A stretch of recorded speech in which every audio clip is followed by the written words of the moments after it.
it is Elizabeth Off Grid, and today is the wrap up of what happened for my no buy month. So for February, I decided to have a no buy month. And the idea of this is that you only spend money on things that you decide ahead of time. So for my list, it was obviously I'm paying my bills and things like that, medical stuff, food at the grocery store, gas, laundry, $20 on camping, only buying stuff that needs to be replaced. So like, I'm not like stocking up my pantry. I'm not buying a whole bunch of extra paper towels. I only buy new paper towels if I use my paper towels, for example. Only going out to eat if I have troubles, which we'll talk a little bit about, and replacing items that are broken, things like that, not buying new things.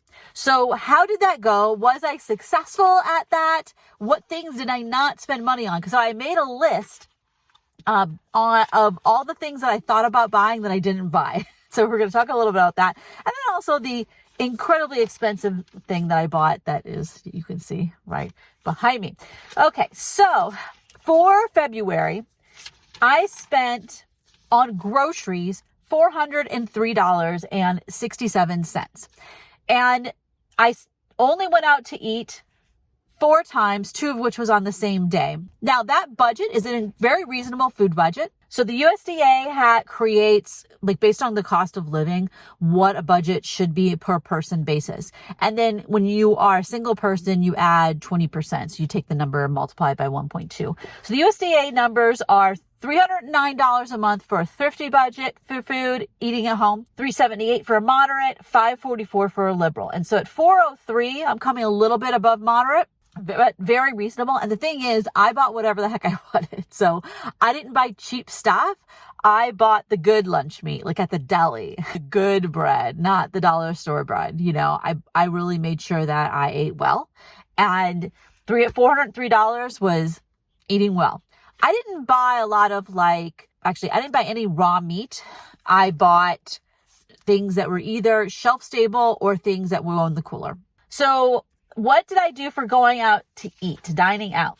So I had one day where I had horrible sinus problems because of my CPAP filled with, every once in a while I have a condensation problem with my CPAP, and it literally fills my sinuses with water, with condensation. I'm drowning, and it damages my sinuses for a while. And it's like the inside of my sinuses have been burned. So that's not a good day for me that next day. So that I had a day on the 12th where I went to Panera and I went to McDonald's. Now, interestingly enough, the Panera was incredibly disappointing. I usually really like it. I was looking forward to the soup. The soup the emulsion had broken. So I had gotten the cream of chicken with wild rice soup that normally is wonderfully thick and creamy. It has the word creamy in it. The emulsion had broken, so it was watery. And it had noodles from the chicken noodle soup in it. So they were mixing up the spoons. So I'm like, I'm not going back to that one. It was a real disappointment because I historically really liked that particular Panera because they were very efficient. But something went wrong there, and I'm not going to go back. If you're mixing up spoons, that's against the rules. Anyway, I had one more day that I went to McDonald's, and I actually didn't write down the reason. I don't know why. And then I had one day where I didn't get any sleep that night. And so I went to McDonald's. So really 2 of those times went with my rules where I only going to go out to eat if I have troubles, which is like a migraine, I feel sick and didn't get any sleep, something like that. Then one day that I didn't write down why I went there. And so I guess I just went there because I felt like it. But that worked out really well. So compared to the last month where I spent over $700 on food, this month, including dining out, I spent $435 on food. So a couple $100. And this is a much more reasonable food budget for me. It also, the amazing thing was it got me back to cooking, where now instead of having my, routine be going and getting Panera or McDonald's or Taco Bell or whatever, instead my routine is cooking, and going out to eat is the exception, which is a much more kind of not just cheaper, even though it is cheaper, but also healthier from a food perspective. So that is very, very good. And I'm very glad about that. I think in a lot of ways that was the best result. Then there was all the stuff that I didn't buy. Okay. So what did I actually spend money on that was in my kind of discretionary budget, where I was planning to spend nothing? I bought I spent $14 on camping at Death Valley. That was actually within my budget because I was planning to spend $20 or less. I spent $47.99 on California state parks, but that actually is for March. So I made reservations. That's actually for next week at a campground. That's just $20 a night, which is actually very, very inexpensive for California state parks. Most California state parks are $35 a night. Why? Because it's California, everything's expensive. Actually, it's because a few years ago, there was this budget shortfall. So they were going to close all the state parks, but instead they just raised the amount. And of course, it never went back. That's how it is. But this particular park has very few services. There's no water there. They don't have flush toilets. So they only charge $20 a night. And that's fine with me because having a pit toilet or whatever is all I need. But I had to do it ahead of time because that campground you can't actually show up to. You have to have a reservation. And then the other thing I bought was new pillows at Target. I spent $22.97 on pillows because my pillows is making my neck hurt. And I was like, why am I using old pillows? Like, this makes no sense. So I bought fairly cheap, incredibly cheap pillows, but because I think it's better to just buy new ones than pillows are something that you are supposed to get new pillows every 1 to 2 years. So it's like, might as well not spend a huge amount of money on it. So those are the things that I spent money on for the most part. And yeah, so I saved hundreds and hundreds of dollars compared to the month before. The month before, my discretionary budget was $453. And this month it was $84 total. So yeah, I saved hundreds and hundreds of dollars. And I also didn't buy a whole bunch of things. So let's go over the list of all the things that I did not buy. Okay, so I did not buy a better umbrella. I eventually probably will buy a better umbrella, but I don't actually need it. I didn't make camp reservations at Death Valley. I actually just showed up and that worked out fine. A knife for just cutting meat. I probably will actually get that. Carl's Jr. in Lone Pines, Arby's and Baker, chips and stovepipe wells. These are all things I didn't need. Hiking boots. I actually might end up buying hiking boots, but I'm not worried about it right this second. My thought was that it might help me with preventing problems with feet and ankles getting sprained, but I'm not going to do that right now. Spicy fish sandwich from Popeyes. Oh, I actually plan to go get that sometime this month because it's like a thing that's just for Lent. So I did get camp reservations. I did buy a camp stool and a easel for drawing so I could draw outside. That I didn't put that in my discretionary list. I put that under education. And because the thing is, I really actually needed it to be able to draw outside. I need to be able to use my easel to do stuff for my drawing class. And these were both super cheap things I got at Walmart. So not a big deal at all, but they were things that I didn't technically plan on buying. Wool clothing to replace all my clothes. Okay. Obviously I'm not going to do that all in 1 month anyway, but I do in the long term plan to switch over my clothing to be more wool and linen. So most of my clothes are cotton, which is actually fine for a lot of purposes, but cotton holds onto moisture. So if you're in a cold environment and then you sweat, then you end up being cold. And also you can't really rewear cotton because it holds onto moisture, it keeps the smells, it keeps the body odor versus something like wool. And also a lot of my clothes, not all of it, but a lot of my clothes are kind of, junky stuff from Old Navy or whatever that aren't going to last a gazillion washes.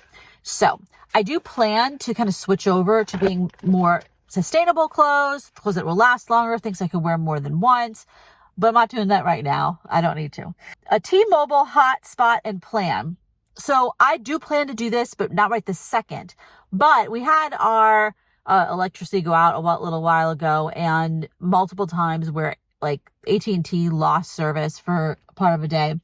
And I'm in town right now. I'm in the San Francisco Bay Area. So you would think I would have access to electricity and internet, but that doesn't mean you do. It really reminds me that, I have multiple businesses that I need to keep running and I need to have internet for running those. Most likely though, the T-Mobile hotspot plan I'll pay for with one of my businesses. It'll not be something that I pay for out of my personal pocket. Now I wouldn't say most likely, like I'm getting it for work. So my businesses will pay for it, but I did not buy it quite yet. I bought the pillows, and also on my Amazon list. So I had a whole bunch of stuff that I chaotically wanted to get, but didn't get. And I just put on my Amazon list. A tofu press. I've never liked tofu, but maybe I just need to press the tofu. A carabiner thing, which I need for something that I can't remember off the top of my head. Lysol wipes. I already talked about the knife. Vanilla powder, I actually think I will get because I miss having vanilla, but it comes, in it's like a glass jar thing. So I think having powder would actually be a better idea. Books about Spanish, learning Spanish, which I may or may not get eventually. Electrolyte powder, I think I do need for the desert, but I don't need it right this second because I'm not in the desert. Another water bottle, second water bottle. I really like my water bottle. It's kind of squared off. And so I actually did order that as of March 1st. It was like the one thing on this entire list where I was like, yep, I want that right now. I need to bring 2 gallons of water with me when I go places. Another spray bottle, which I actually am not getting, some baking soda, alcohol wipes, a oxygen monitor to wear at night. So of these things, there are a few things that I probably will get sometime soon, which is a second knife just for cutting meat, some baking soda, but like baking soda that's in a shaker, so I can use it to clean dishes. And let's see, alcohol wipes actually would be a very good thing to have because you can use that to like clean your thermometer when you're cooking. So if you stuck it in the meat and the meat's not done, it's a sanitary kind of thing. Then there was the big thing that I spent money on. And some of you may know this because if you watched the last video, I bought a new car. So that's kind of a funny thing. I had a no spend month, but I bought a car. The thing is, I was very, very conscious of my money all month in a good way. And I was able to see what is my real budget that I can live at and how much money do I really actually have. I also did my taxes and got a big tax refund of like $3,000. So it ended up kind of fast forwarding me saving for a down payment because I already had it. And then I took my car in, my old Honda Civic in, and I was going to need new tires. I was going to need an alignment, and my oil pan had a hole in it. And I was like, do I really want to keep putting money in this car when I know I'm going to get a new car this year? The answer was no. Like I got all that news and I was like, I literally just drove straight to the dealer and bought this car. I wasn't necessarily committed to buying a car that day. I was like, I'm going to go to the dealer and test drive. I hadn't yet actually sat in the cars. But the thing is that there's a certain point where it didn't make any more sense to pour money into the old vehicle, knowing that I was going to be replaced. I especially wasn't going to get new tires. And one of my tires was at 1. So they couldn't even rotate it anymore. And if I got in a line, it was not legal to drive that at that point. So yeah. Also, I had been feeling very in a weird stuck place because I was very much in a waiting for my next car way. I would see roads I couldn't drive on, things I couldn't do, places I couldn't go. Oh, it's snowing. I can't do that. So many things I couldn't do this winter because I was in a place and my car couldn't do it. And I'm like, you know what? I'm done with that. And the thing is, I can afford it at this point. One of the nice things about not having rent or, not living in a house or an apartment is I actually have a lot more flexibility over my budget as I don't have this. Like here in the San Francisco Bay Area, if I was going to get a 1-bedroom apartment, I'd be paying thousands of dollars for that. Not even like a super nice one. Okay. And so it's like, I might be able to get a place for $2,000, maybe. And I could rent a room for less than that. I could probably find a room for $1,200, but I'd be renting a room in somebody else's house or somebody else's apartment, which is not really something that I think I would want to do. I would only do that out of desperation. So what that means is, I got a new car. As far as like that, and so I got a new car, and that meant that there were some things I had to spend money on. Obviously, I put the $5,000 down, but I had that in my savings, so it didn't come out of my month budget. I'd already saved that up. But there were a number of things that I bought that I had not planned on buying that were all related to the car. So I got the window coverings, the WeatherTech window coverings, and I paid for overnight shipping for them. I spent money I spent $33.67 on a foam for my bed. That's really the only build I did. That was it. And I bought the little gap fillers. I spent $18.58 on the gap fillers that go in between the seat and the console. So you could see right here. And this is really, really, it's like as soon as I got into my car, I dropped my phone down in that hole. And so I was like, nope, I have to get this. Cannot wait for that. And was there anything else? I bought the Subaru, I don't remember what it was called. The thing where it makes it so you can unlock your car from the outside and all that stuff. And that was $99.95 for 2 years, 3 years. I forgot. They gave me all the paperwork on a thumb drive, and my significant other is like, do not stick that in your computer because you don't know what's on it, like from a malware kind of perspective. And I'm like, oh yeah, because they're, have a master's degree in computer security. So I'm like, so I might have to email them to get all the paperwork. So it was a very successful thing to do the no buy for the month of February. I'm so happy I did it. So am I continuing to do it moving forward? Well, I am continuing to do the don't go out to eat all the time. I'm still cooking food and eating sandwiches and salads and, things you can just assemble. I am modifying the going out to eat rule. So it's not just when I have troubles, migraine, sickness, didn't sleep, whatever, but it's also going to be if there is some kind of a food that's some kind of special thing. And so, for example, sometime this month, during Lent, when they have this special, I'm going to go and get that spicy fish sandwich at Popeyes because I've been thinking about it. And I think that would be I'm thinking it would be good. Popeyes stuff is actually spicy, right? And then if I'm traveling and I'm somewhere where they have a special food, then I can go out to eat and get that special food. I'm driving through Kansas City and I want to get Kansas City barbecue. That's the kind of thing that I'm thinking is I'm somewhere where they have some special thing that's their regional food that you can only get there. Then I'll go out to eat. But besides that, going to McDonald's and Panera and stuff isn't actually very good. Now, I don't just mean from a money or a health perspective. I mean, it's not like it tastes that great. So I'm more reserving going out to eat for something that, besides survival things, like if I have a migraine, but I'm reserving for things that I really, want to affirmatively eat that food. Then the other thing that I am definitely keeping with is being very particular about my discretionary budget.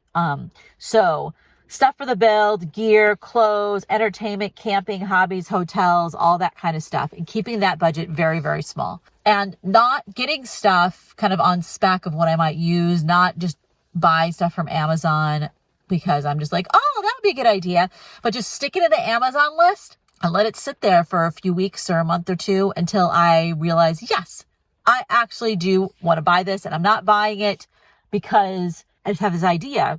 I'm buying it because I would use it today, because I have a whole bunch of stuff that I bought over the months I've lived in a car that I actually haven't used yet. Now, some of it's not my fault. Like my winter snow gear, I ended up not using because my ankle or my foot was sprained. So there's things like that, it just didn't work out, and I will use them in the future, of course, but yeah. And I'm being conservative about this car. So for this vehicle, there's all kinds of things I want to spend money on. I want to get the crossbars and a rooftop box and solar on the roof. I want to get the windows darkened. I want to get the rain guards on, which actually would be very helpful. As you can see right now, it's raining, but I can't really open the windows because I don't have rain guards. I definitely want to do all those things, but those things are expensive. The roof stuff, solar, the crossbars, roof box, I don't know if I'll get those this year. I might wait until next year. It'll all depend on how my businesses are doing and how much money I make, because I don't want to spend debt on that because I don't have to have them right this second. I'm trying to do the minimal amount of build that I can do, and I'm also trying to do things at a quality level. So I'm planning to keep this car for 10 or 15 years, or who knows how long. And so because of that, I don't want to do half-assed junky things for it.